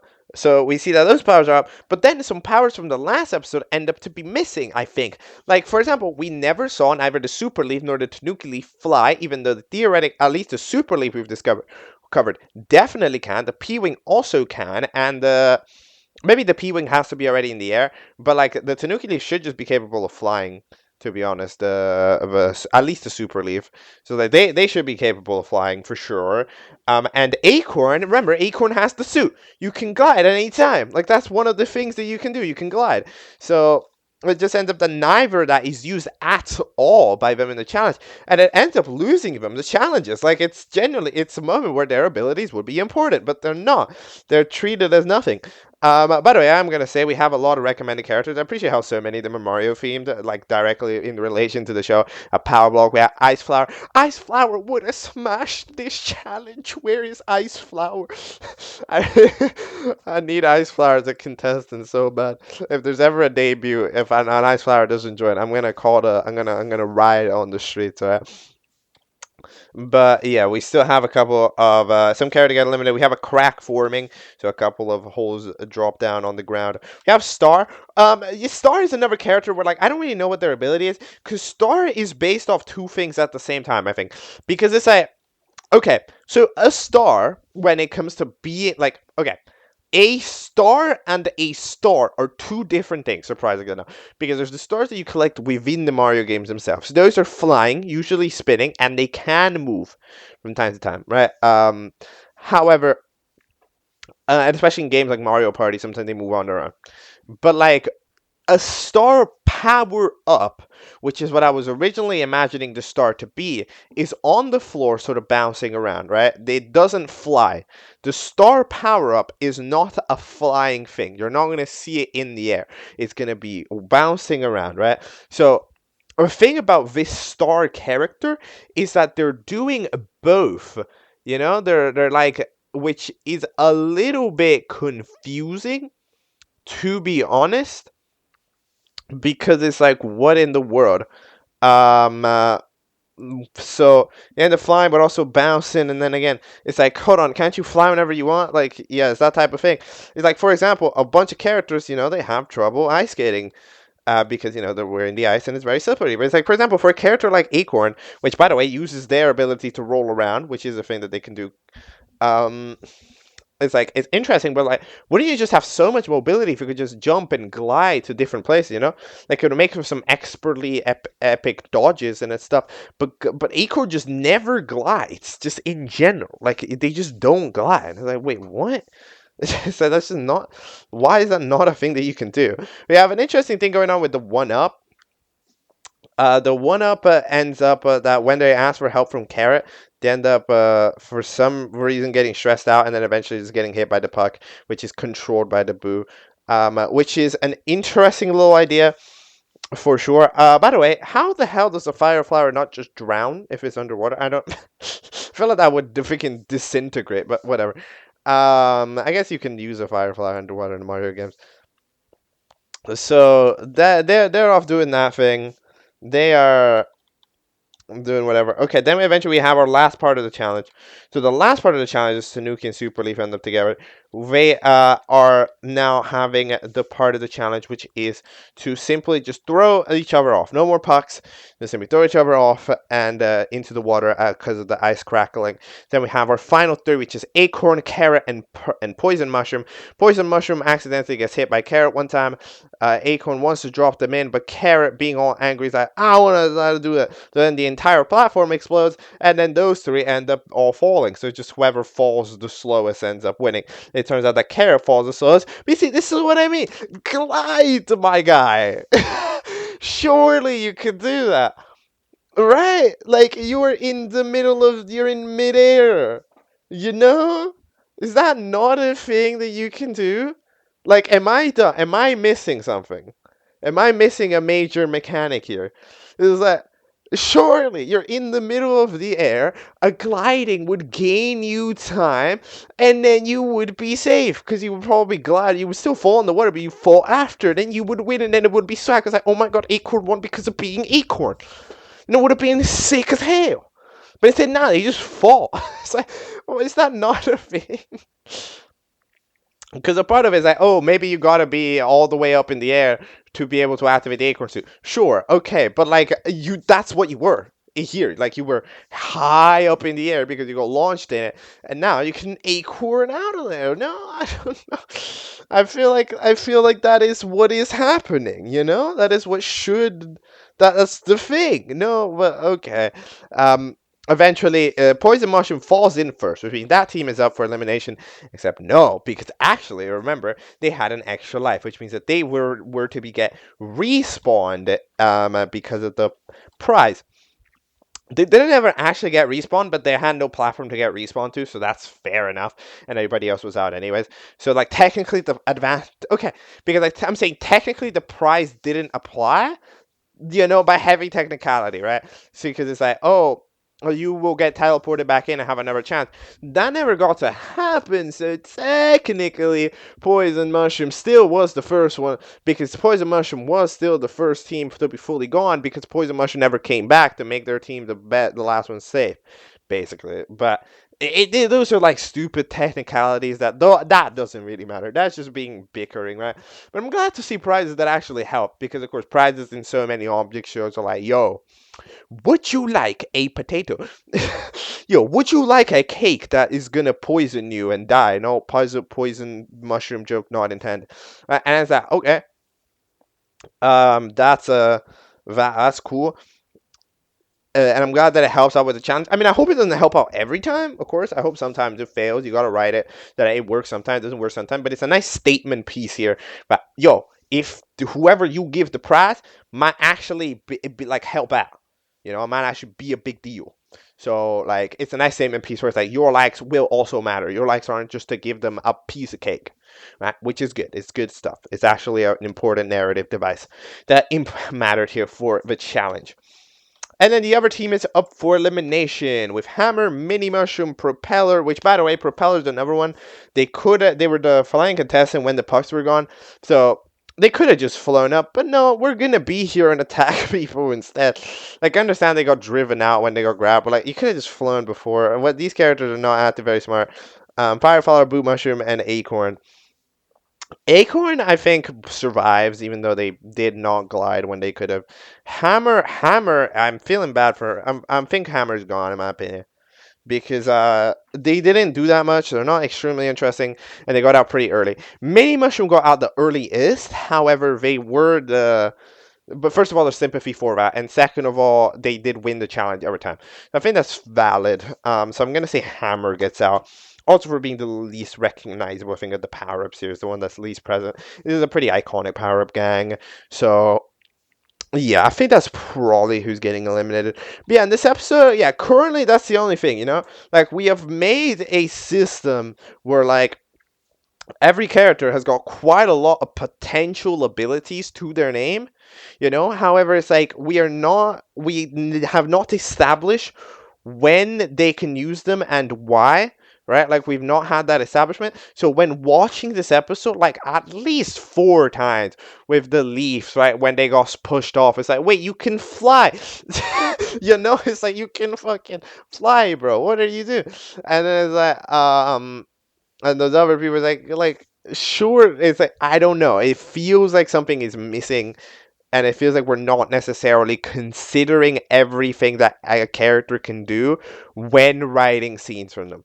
Basically, right? It feels like we're writing a scene with like 1 or 2 abilities in mind, but then we forgot. Oh wait, you can fly. Oh wait, you will burn. Right, like that, like all that stuff. Like it's kind of like when we have a scene where firefighters just standing still. Hold on, you're supposed to melt. Like that type of stuff. So yeah, that's kind of the thing. Here, we also have ourselves a post-credit scene where we get to find out what One Up's is going through. Apparently, One Up struggles to do anything when they are in a stressful situation, which is interesting. I do like that as a narrative idea. If we're doing like, oh yeah, One Up is just supposed to be happy all the time, so anytime they get stressed, they just crumble up, which is that's a personality that you can give them for sure. I'm not against that for sure. I agree. I do also like how Carrot is getting quite a lot of screen time, to be honest, because Carrot is that type of power where that hold up, who even is this? But like they getting the most. Like, I think they debatably might have the most screen time so far. Actually, no, probably not. No, it's Fireflower. It's definitely Fireflower. It's Fireflower and Carrot. That's like the top 2 of screen time right now. Fireflower is of course one of the most iconic power-ups, other than the Mushroom, which is the host.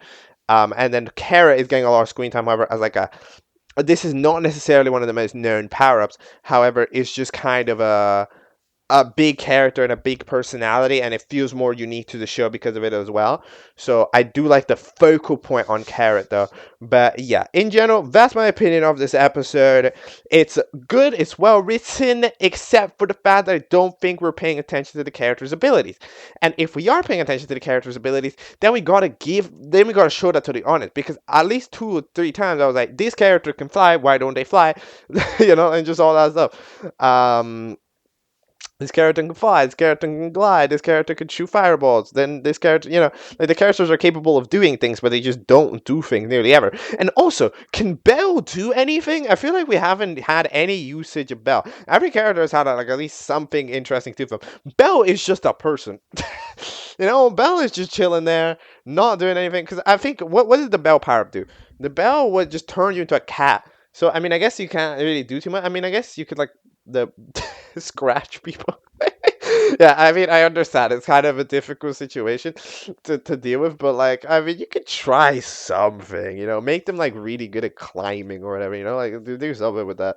But, like, don't just make them just empty. They're just an empty shell of a character. As soon as they're up for them, I feel like they're getting out. But, okay. Anyways. Episode 3 which is of course also the latest episode. It is titled "Who's the Best Tower?" What? What a title! Anyways, it's longer than the last one. It's the longest episode yet. It's also the latest episode released a month ago. I think around a month and a half ago because it wasn't on my list, which means that it released before I started catch up, and I started catch up about a month and a half ago. So, yeah, let's go. Let's watch it. Let's talk about it. Bow. Okay, I have just finished watching WTBP 3 Who's the Best Tower. So, let's talk all about this episode and this release. We start off here, of course, starting with the elimination ceremony. By the way, everybody wakes up weirdly early. We don't have any idea what time it is specifically. Because daytime just looks like daytime. It's not sunrise early, but it's also not like it's not early enough to where people have actually woken up, so like Kara and stuff, um, or a bunch of other people. But in general, a lot of people didn't sleep properly. We have, by the way, the pipe it up. Which last time I didn't actually mention the pipe it up intro, so I will take the time here to actually mention the pipe it up intro. The pipe it up intro is good. I enjoy the pipe it up intro. It's kind of funny, the way that the song and all the voices dying together. They're just quite solid. I like how it shows the pipe as well. We don't yet know what happens when you get eliminated. I know you go down the pipe, which is a creative way to do stuff. To do the thing, the elimination procedure. I'm not sure where you're going to be going because I saw that they did go in different pipes, presumably to the same place. Because I saw that in episode 2, our eliminated contestant went in the red pipe, and then we went in the green pipe here, our eliminated contestant in this episode. Which, by the way, who was the eliminated contestant in this episode? Well, first of all, let's talk about the winner of the prize. The winner of the prize was Fireflower, which makes sense. They were indeed a good performer in the last challenge. Them alongside Acorn definitely made the duo that deserved it the most. So yeah, by the way, the TV has a face now. I don't know if they had a face in the last episode. I didn't notice it, but the TV has a face now. The TV is like speaking now as well and stuff, and they're also just look adorable. So shout out to the TV, I guess, as a co-host. I didn't think I'd be having to talk about the television, but we are talking about the television because they're cute. um so that's all cool. Then we have ourselves the eliminated contestants, which end up being the final two of Hammer and Mini Mushroom. So um those two have a big surge, and yeah, I mean it makes sense. This was, if I'm not mistaken, the bottom two that I was predicting, because they were just like they didn't do too much in this episode, and especially when you consider that months passed between episodes. And a thing about a lot of these shows is that sometimes you will notice that episode twos, sometimes I know they may have more views. I don't think it's quite the case here. However, a lot of viewers do like find whatever is the latest. Yeah, episode 2 has more views than episode 1, for example, which means that like a lot of the time, a lot of viewers are just popping into the episode that they get recommended rather than necessarily looking at the whole series, right? So that's how, for example, episode 2 got more algorithm boost, which means that more people voted for episode 2, which means a lot of people probably saw episode 2 but not 1, which means that they couldn't necessarily see Mini Mushroom's heroics in episode 1. And either way, even if you did look at episode 1, you wouldn't really see that much of Mini Mushroom's heroics because the joke was that Mini Mushroom won the challenge while nobody was looking, which means they don't get screen time. They don't really get much going on at all, right? So Mini Mushroom and like eventually getting out by a little bit. So 70 votes compared to 63. It was pretty close, but yeah, goodbye. You go to the evil land. I'm imagining that they're going to the unlucky space in Mario Party 9. You know that like little evil area where everything's red. I hope that's what I'm imagining, like the Bowser land. Um, but yeah, eventually we have an intro. We have a mild intro rework with a background that's a little bit more complex and the names of the characters actually popping in. It unfortunately looks rather terrible. I don't know why it was rendered completely wrong. I'm super sorry to whoever made this intro. It just rendered wrong. It's so laggy. Like at least the first half of it, it kind of cleans itself up for the second half, but it just doesn't look good. I don't know who rendered it wrong, but somebody rendered the freaking intro wrong because it's not looking good. And a lot of the names don't really fit. I'm not gonna lie. So yeah, intro could still use another rework. I like the idea of the rework to the intro. I like the background; it just has to flow smoothly. The names need to fit a little bit more stylistically, and then we're gonna have a very very nice intro. So Pour the Mushroom decides to no, sorry, not Pour the Mushroom. Regular Mushy ends up deciding to go set up the challenge or just relax for an hour because the challenge actually doesn't even need any setuping. It gives our time, however, for the characters to actually interact with each other a little bit. You know, we get to talk and stuff, and we get to discover a couple of things. For example, One Up's power. Still don't know about it, actually. That's the one thing that we don't discover. However, One Up seems comfortable with sharing it. However, they're just a bit too quiet. They're getting overwhelmed by Kara and Big M. So we don't quite know a bit what One Up's power is, because the thing, of course, is that One Up's power what you would imagine is, oh, you gain an extra life, but you can't have an extra life in a show where everybody has infinite lives. You know, like you die, you'll get recovered, right? So One Up having that additional life isn't actually a power that they have necessarily, right? So it's just kind of a thing about them. But like in general, it just ends up that it's not like quite right. So yeah, I'm probably I'm curious. I am very curious. I feel like I have no idea what it could be. I'm trying to think about what One Up's power might be, and I think I was trying to do that in the last when I was in the last episode segment as well. I just don't know. I have no idea what it even is. Like genuinely, I've got no clue at all. It's just a total mystery. And then we also discover at the end of it, what do we discover? We discover that on and off block actually are connected. Let's go. The thing that I said was a missed opportunity. They have decided to go back and make it a thing. So apparently what happens is that the on and the off blocks switch like size. So basically, there is the on block doesn't speak, however, is more powerful, while the off block speaks but is relatively unpowerful. It's off, you know. So that makes sense. So then they can swap around, and in this case, they get on swapping around whenever they get hit, which is interesting. However, yeah, you see, it's that type of thing where it just feels like this was invented now. You know, it's that type of thing. Because, for example, episode 1, didn't Off get, like, fucking beat up? Then they got punched and stuff, and it's like, well, you see, like, that should switch them. You know, you should be capable of switching them if somebody else hits you. You just need a hit in general.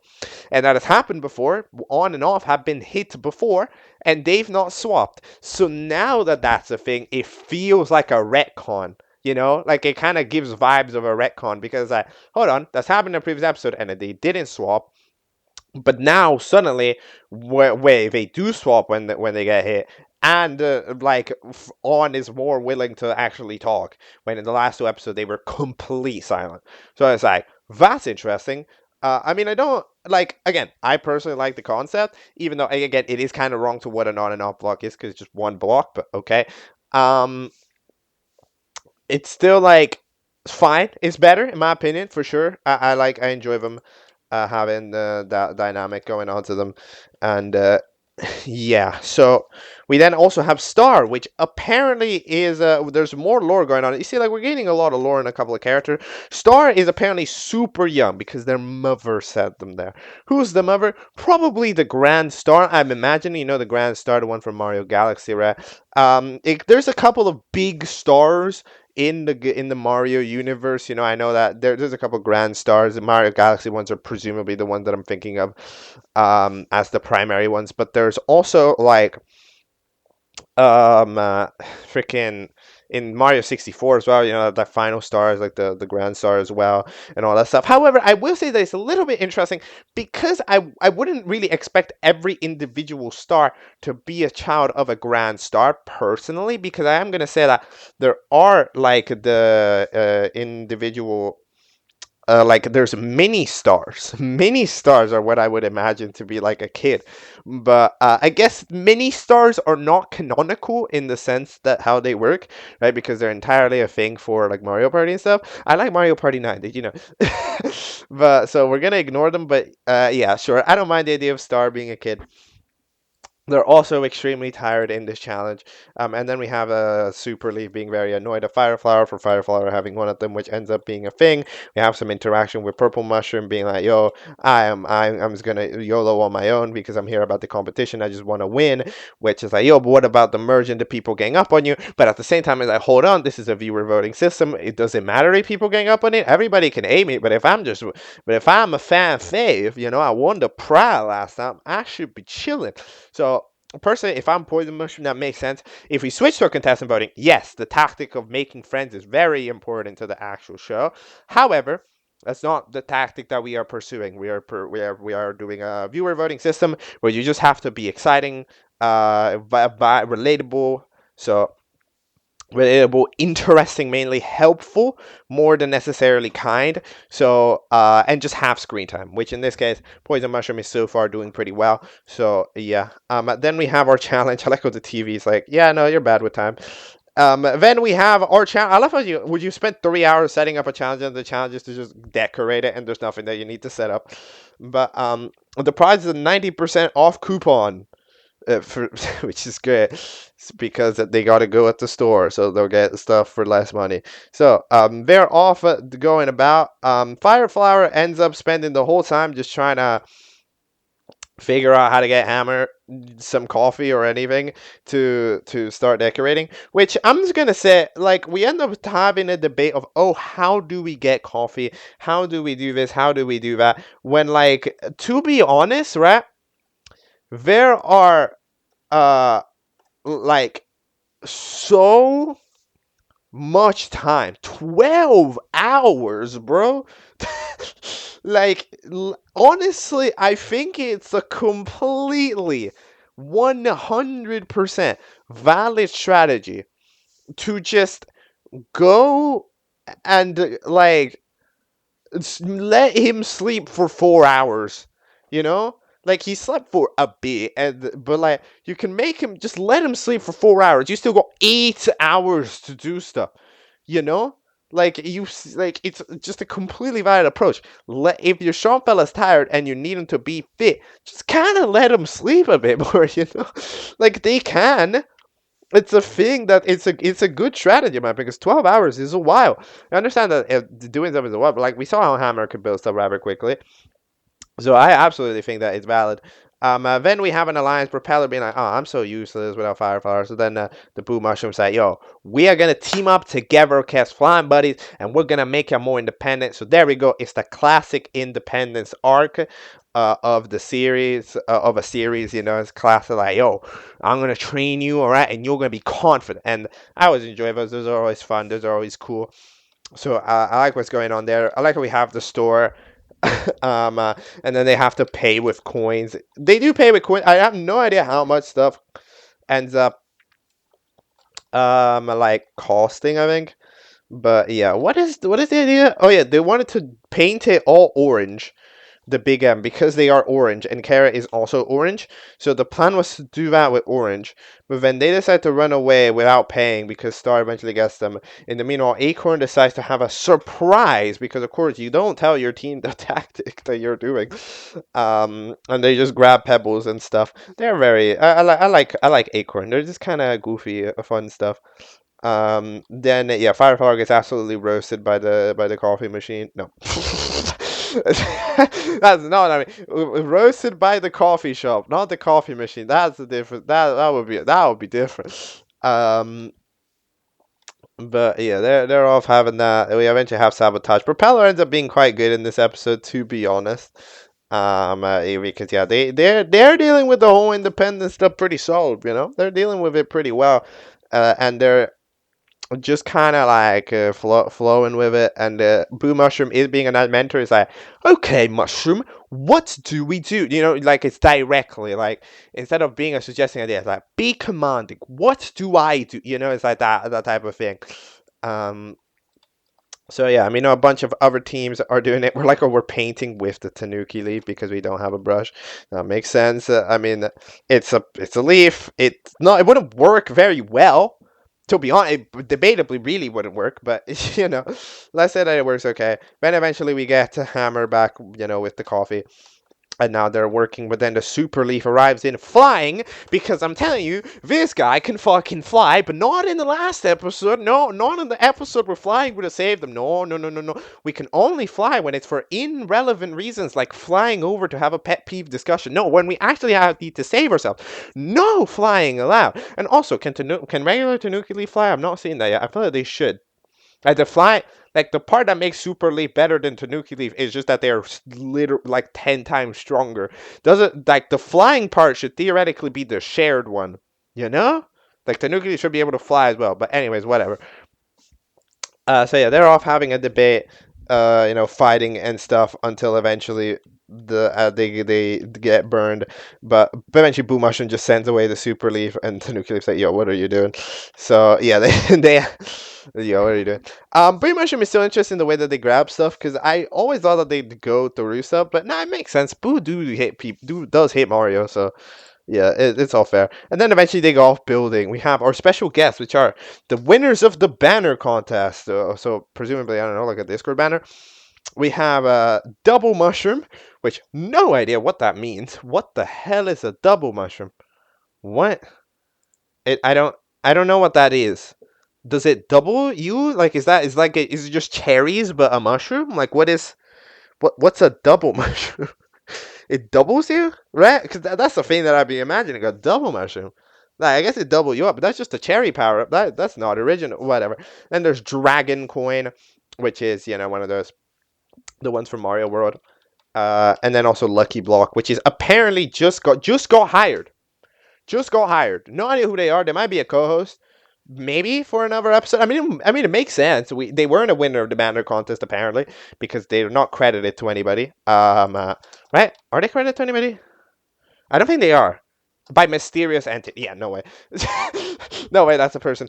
So like they're not credited to anybody, which implies that like they are just a character for the show, which implies that they're important to lore, right? Instead of just being like a guest appearance. So yeah, and it makes sense, Mushroom and I'm thinking Lucky Block like Minecraft question mark Bullock, right? They'll make a pretty solid partnership. It's like iconic Mario things, especially considering apparently on-off block counts as a power up for some reason. So sure, if on-off block counts as a power up, why not question mark block as well at this point? I mean, like let's just throw a brick into the mix as well. That's a power up to me. The toads live inside them according to that one the freaking booklet.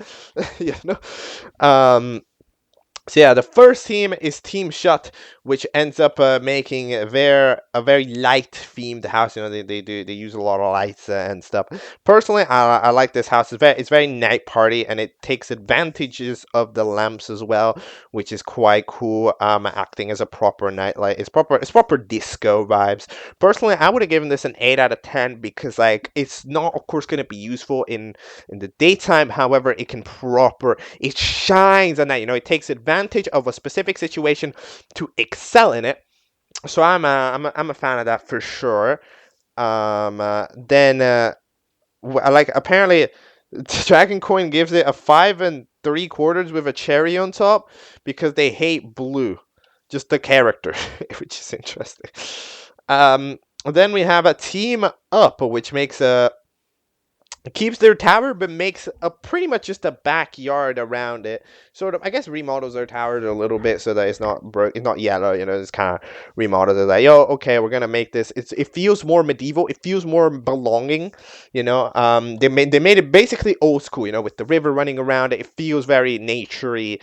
It's sort of like uh, it's subtle. It's a subtle decoration here that this team pulled off that Acorn had the idea of, but I like it because it's taking advantage of the tower that looks very out of place and it's weirdly bright color, and it makes it fit into the environment like a proper tower, like a proper castle tower. Like it feels like it's one with the environment, it's one with nature, because even though castles weren't natural, they've been around for so long that they eventually just became part of what we consider, like when a castle is like when one of those towers is in nature. It's like the way that it's made out of stone, and so like it feels correct. So I do like that idea. It's very subtle, and I understand why you would give it a low score, like question mark block eventually does as well. And then of course 10 out of 10 your team doesn't have blue. And then we have the last one, which is Team Yeah, which they end up losing by I think by 0.2 2.5 or whatever. But they end up painting it. It's a basic painting. I'm not gonna lie. The way that it's painted isn't great. Like it could use some work. I don't because like it. I feel like the main thing that it's missing is it doesn't take advantage of the doors. You know, like it doesn't take advantage of the actual structural integrity of the tower. Like we have the mountain painted on it, but the mountain painted on it is like half gone because of the door, right? When we could have integrated the door into the designs as well. Like for example, I would have found it cool if the sun was on the top part because then it's like it's above everything else and shining down to the bottom part. But instead everything painted is on the bottom part and on the top part is nothing. It's just blue, right? So you see, for example, is that we're not taking advantage here of the tower's integrity. So I actually agree that they lose. Even though, if you think about it, it is the most Mario. When it comes to like actual designs, it's the most Mario. Like this is genuinely just really similar to how a genuine Mario 64 painting is, to how a genuine Mario castle, like Mario 64, the castle itself is. It looks like that. It's got the painting on the wall like green, blue, like it's got like it's sort of painted in that style. So it's like it's the most Mario, to be fair. So I would have understood it winning. I do also think that it's the worst one out of the three. However, I perfectly see why it would have been safe in a Mario universe because it's the Mario side. It's what the princess likes. It's literally what the princess likes. So it's like, yeah, sure, you can do the tower how the princess likes, but yeah, your team does not have blue. um, and eventually we end up having the team with the that team ends up being up for elimination, which is P-Wing, Bell, Tanuki, Super Leaf, Star, and Poison Mushroom are the fellas up for Elim. Interesting possibilities here on all aspects. All of these characters get a decent amount of screen time. I'm thinking that the elimination is probably going to be between Bell and Super Leaf. We have not solved the problem yet of Bell just isn't anything. Like, between all of these characters that have some semblance of ability, some semblance of personality, not as a personality, or some semblance of, like, a character arc happening and stuff, it's like, Bell just isn't anything. We have had 3 episodes for our writing department to invent something cool to do with Bell. We have failed. I think it's time to go. Personally, I would say time to go. But it also could be Super Leaf because Super Leaf was mean in this episode. Of course, Super Leaf was like, "Yo, I Fire Flower, I'm gonna hold a grudge, whatever." And it's like they fail miserably, but they still try to attack and stuff and harm the other team. It's like, no, don't hurt Fire Flower. That's the goal. That's a fan favorite, one of the fan favorites. So like, I think that Super Leaf could be out. And I'm going to predict them to be out for that reason. I think Super Leaf is out. I would rather have Bell be out because Bell, you could probably do interesting things with Bell, but it's hard to think about and they're not really trying. They're just not trying. They're just not giving anything cool for Bell to do. But I think that Bell skates this time because there was a clearly mean character that did a wrong thing, quote unquote. And like even their own team called it, even Tanuki Leaf goes like, "What the fuck are you doing?" Right? So it's like, yeah, even their own team ends up dissing it. So I think it's Super Leaf's time to go, which is unfortunate, but hey, it makes sense. Kind of goofy character that doesn't know when to fly. Could have absolutely saved themselves in the last chance, but doesn't. Other characters could. I think P-Wing might get the prize for at least painting it. Purple Mushroom and Star I think they just get by, in this episode. Like, they're not the most lame, but they're not also the most mean. Like, the prize, who would win the prize? I think P-Wing probably wins the prize. I mean, it is a challenge. So yeah, I'm gonna go with that one. For sure. Is there a post-credit scene in this episode? There actually isn't. There was one in episode 2, and there wasn't one in episode 1 or 3, if I'm not mistaken. So, or the presence of a post-credit scene is just kind of the vibe of the moment decides if there's a post-credit scene or not. Which, I mean, okay, I guess. So, all right then. But yeah, that is WTBP. By the way, I find it interesting. Apparently, the last season was canceled because another show got popular? Was there a show called WTP? Is that a show? Or is that a show that I don't know? Hold on. I'm trying to. Is that a show that I don't know? What is that? Wait, hold on. Is that confused? The show got deleted. WTB? Is that a thing? That a show that exists? That I don't know. What? I'm just like confused. Cause that was like was that the first line of the episode? Yeah, it was, right? No. No, that was wait. That show got cancelled because of the acronym. Yeah, it just lost so many views since there was another one that got way more. What? What show are we on about? I'm trying. I don't know. I don't know what the lore was because like a show called WTB. What would that? Who's no? I don't. I don't know. I can't think of one. I mean, of course, I wasn't around in like that era too much. That was when I quit the OSC. But like that, I don't. Yeah, I don't know. But anyway, this show's interesting. This show's cool. I like the concept. The concept is great. It gives every character immediately a sense of unity, a sense of uniting. I just think that it's maybe a little bit writing confused on what it can or can't do with each character. It doesn't feel consistent. That's the one thing that this episode has, that just this show has working about it against, in my opinion. It doesn't feel consistent, right? It feels like I'm watching a scene by scene decision rather than a global decision, right? But like we can't need a global decision. Super Leaf, can you fly whenever you want or can you not? It's like you can propeller, can you fly all the way to the sky or are you limited? It's like it's those types of decisions, and it's like it just depends, right? Um, and it's like yeah, it's just complicated, and I'm not exactly feeling it too much in this case. That like it's not consistent, and when you watch it, you kind of feel it. Where it's like, hold on, this feels wrong. Hold on, this wasn't right. If there was episode 2, they wouldn't write it like this. It's like that type of thing, where when it's based on scene by scene, it just gives off a wrong vibe to it. It just gives off a wrong vibe to it. It's not, it's just not right, and it just ends up as a bit complicated. So yeah, that is roughly it. This is the recap I gave it a little bit. Basically, yeah, my TLDR is show's good, show's fun, show has a good cast of characters for sure. The VAs, the animation is very smooth and solid. The VAs do all a good job. There was like only one time I was ever confused. One of them was saying, I think it was Tanuki Leaf ever when saying about holding a grudge. I think that line was a little bit more difficult to hear, but other than that, everybody did a good job.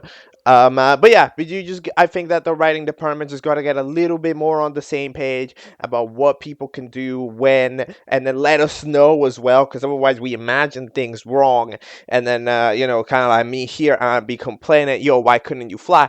Maybe you've got a reason, but I need to know it before it gets put into effect, because otherwise it just looks like you're doing your job wrong, So then like that's kind of the thing about it, all right? Okay, that's all that I've got to say about this one for sure. Let's do ourselves an outro. All right, and with that, that is going to be all for today's object catch-up. It still ended up pretty long, even though we only took a look at 2 shows. But I don't mind only taking a look at 2 shows. As I said, I don't want to overshadow too many shows by putting a big show in that episode and talking about it for ages. If I'm not mistaken, the segment on Who's the Best Power overall, if you combine the 3 episodes, is longer than the segment I gave on II. So, hey, I hope that shows neutrality. Like, okay, I mean, yeah, but that's all for today. Um, uh, Soon, like December 1st, we will have BFDIA. I'm gonna need to figure out how the hell I'm gonna deal with that because there's so much to catch up with on the BFDIA front. Got like 10 episodes to watch or something, which would take me fucking nightmare amounts of time. So I have like a vague plan in mind for how I'm gonna deal with that, but it's gonna be complicated, especially if Animatic releases. If Animatic actually releases at the end of the month like they said it will, then I'm screwed. I'm just gonna be ultra straight up. I'm screwed in that aspect because it's like I don't know how the hell I'm gonna have time to cover it, but We'll try our best, okay? We'll get things done. If it's late or early, whatever. I'm covering it eventually, okay? Um I will get to all of that stuff at some point in time, even if it delays other stuff, okay? All right, so that is all for today's installment of Object Catchup.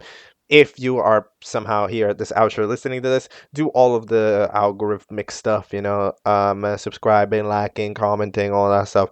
But other than that, that is all. See you for the show. Sorry, no, I always forget the line. Oh my god!